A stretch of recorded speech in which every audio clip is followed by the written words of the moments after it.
everyone, I'm Nappa, and I'd like to welcome you to the September 1st edition of South Leesburg Home Construction News. This ongoing series is your monthly source for updates on development, growth, and planning activity across the Leesburg area. New episodes are released on or around the first of each month and run about 10 minutes, depending on the number of relevant issues from the prior month.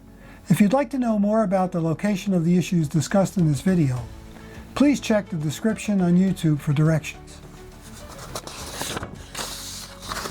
This month I'm introducing a change in format by starting with a commentary. I believe it's important to provide context up front, as not everyone may watch through to the end. By beginning with a commentary, I hope to ensure viewers have a clearer understanding of the key issues. After that, we'll move on to the discussion of the meetings held in August.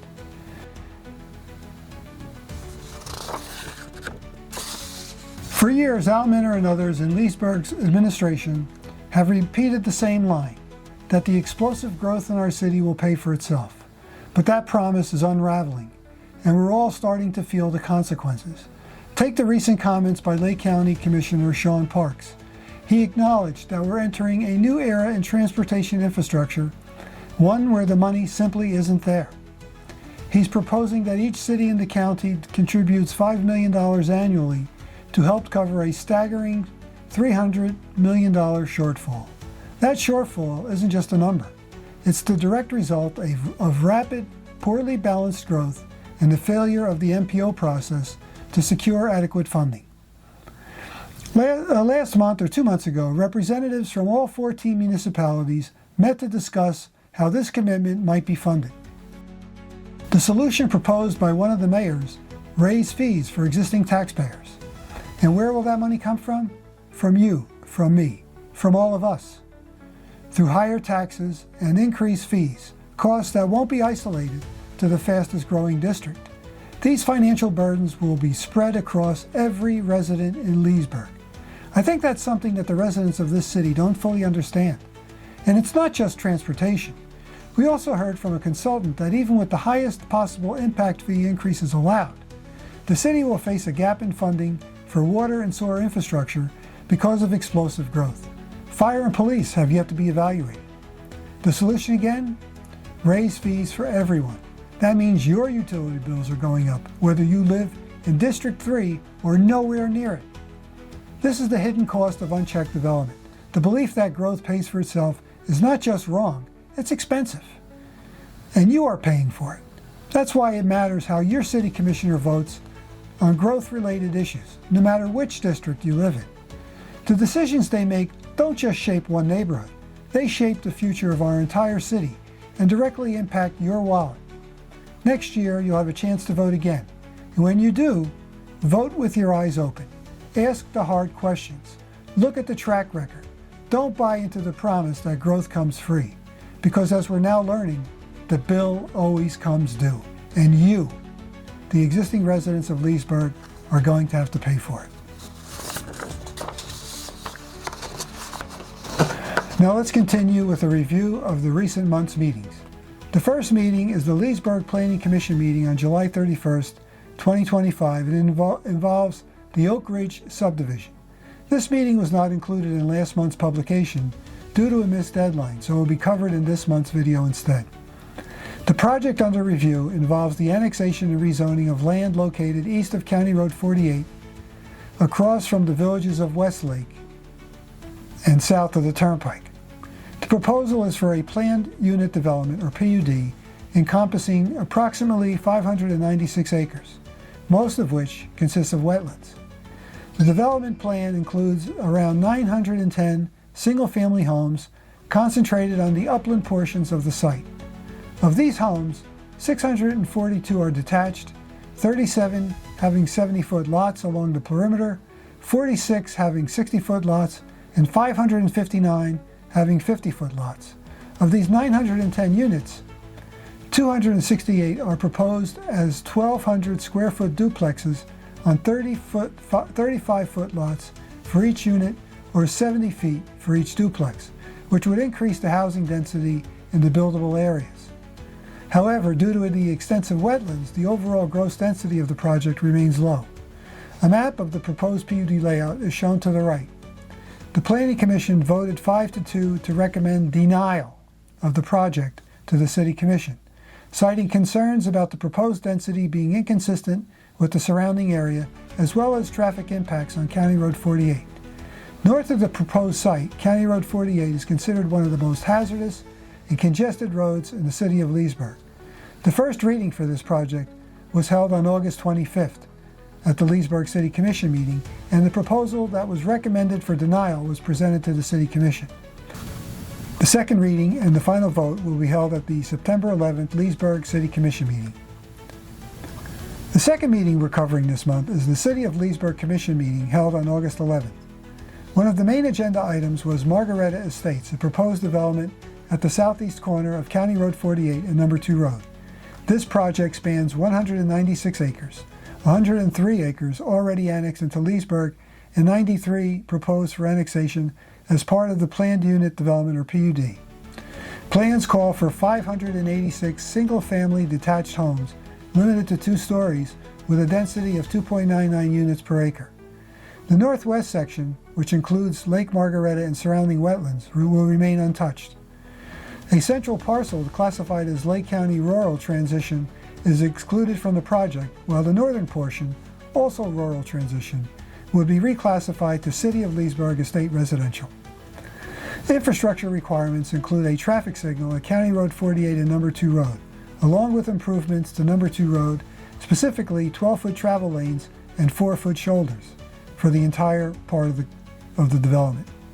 Dan Miller noted that while such requirements are typical for developments of this size, while adding a traffic light here will significantly alter the area's rural character. This would be the only traffic signal between Route 27 and Howie in the hills. Not discussed during the meeting was the fact that the developer is seeking to expand the project by adding land to the east in an unincorporated Lake County outside Leesburg's jurisdiction. This would increase both the overall size and total number of homes beyond what was presented for approval. Also unmentioned was that the Planning Commission previously voted 3-2 to recommend denial, citing concerns over traffic and density. The commissioner vote was as follows: Berry, yes; Burry, yes; Peterson, yes; Reisman, yes. Commissioner Cannell was absent. The second topic of note at the meeting, though unrelated to growth, was a discussion of City Manager Al Minner's compensation, which offered a clear glimpse into Florida's good old boy network in action. This commission reviewed Minner's performance evaluations from each commissioner, 4 favorable and 1 unfavorable. Despite that lone negative review, Commissioner Peterson pushed to reward Minner with an extra 5% raise, on top of the 5% cost of living increase all city employees are already set to receive. Minner currently earns $237,699 annually, which will automatically rise to $249,584 with the standard raise. Peterson's proposal would have boosted that further to $261,469. For perspective, in 2023, the city commissioners earned between $8,858 to $15,585.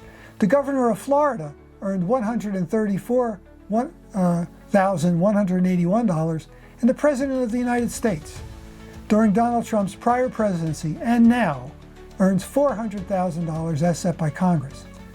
You need to decide for yourself whether you feel Al Minner's compensation is fair and justified when you compare it to officials who were voted into office. The exchange made the favoritism plain.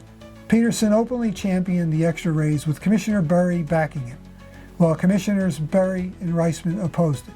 The motion failed, not because the majority rejected the idea outright, but because it didn't receive the required majority vote, since there were only 4 commissioners present at the meeting. The next meeting we will review is the Leesburg Planning and Zoning meeting on August 21st. At this meeting, the discussion centered on a proposal to rezone and annex 7.53 acres on the south side of US 27, just south of the Turnpike and east of Royal Highlands.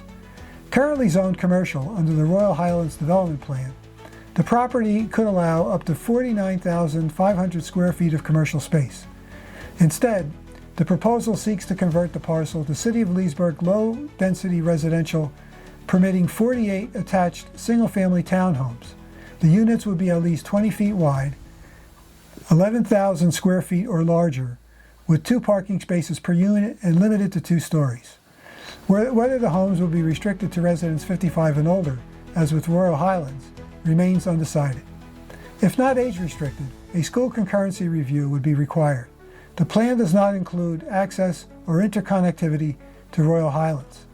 The bulk of the meeting, however, was dominated by opposition from Royal Highland residents, many of whom voiced serious concerns about the impact of the proposed development. Chief among them were fears of worsening traffic congestion, increased density, and disruption to the area's natural environment. Several residents raised alarms over wildlife reduction, while others pointed to potential for added noise, crime, and strain on already stretched infrastructure. Water quality and availability became a major point of contention. Residents stressed that their community already struggles with low water pressure and high iron levels, and warned that adding nearly 50 new homes would not only exacerbate these ongoing problems.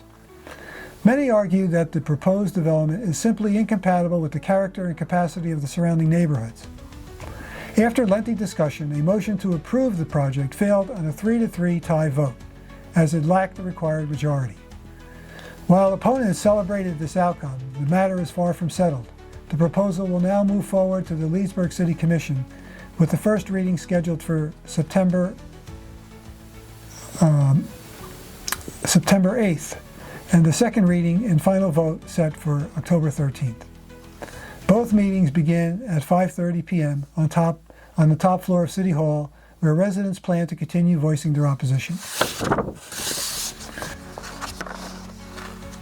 The next meeting we'll look at in this episode is the Leesburg City Commission meeting on August 25th. The evening began with the Dilly Lake Multifamily and Convenience Store project. This 24-acre development is planned for the northwest corner of State Road 27 and the Florida Turnpike. Commissioners were shown a series of images, first highlighting the site itself, bordered by State Road 27 to the east and the Turnpike wrapping around the south and west. A third image revealed the proposed layout. At the northern edge, a gas station and convenience store, while the heart of the property will hold 300 apartments spread across 3-story buildings, each ringed by parking along the perimeter. The Planning Commission has already given its unanimous approval, but when the vote came before the City Commission, it wasn't quite unanimous. Commissioners Berry, Raceman, and Peterson all voted yes, while Commissioner Cannell cast a lone no vote.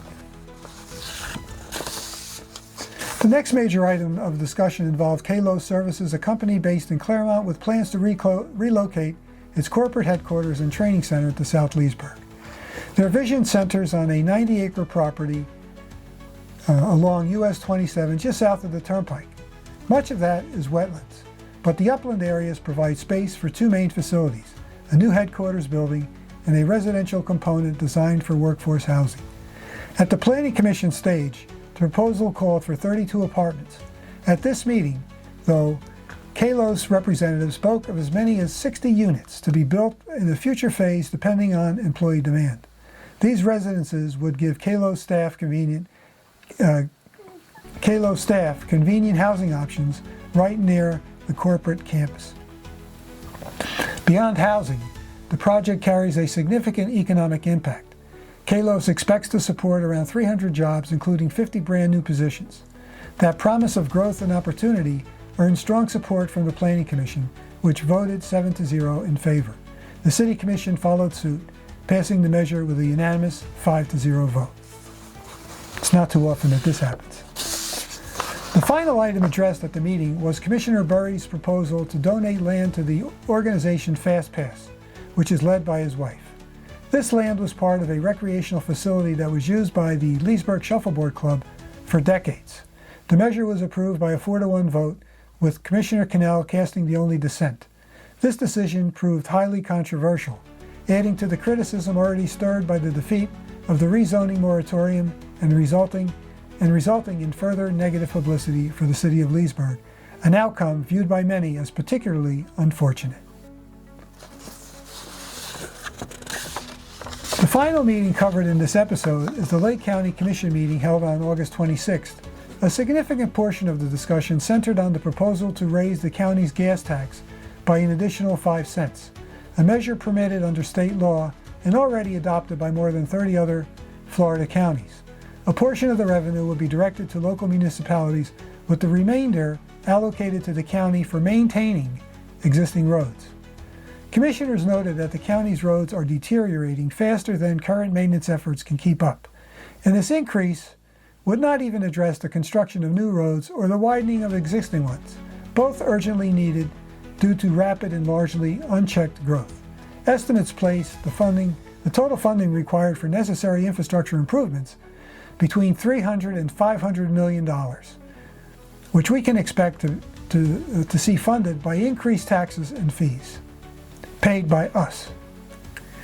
The Commission ultimately voted 3-2 in favor of moving forward with advertising the proposed tax increase, leaving open the possibility of putting the decision before voters in a referendum.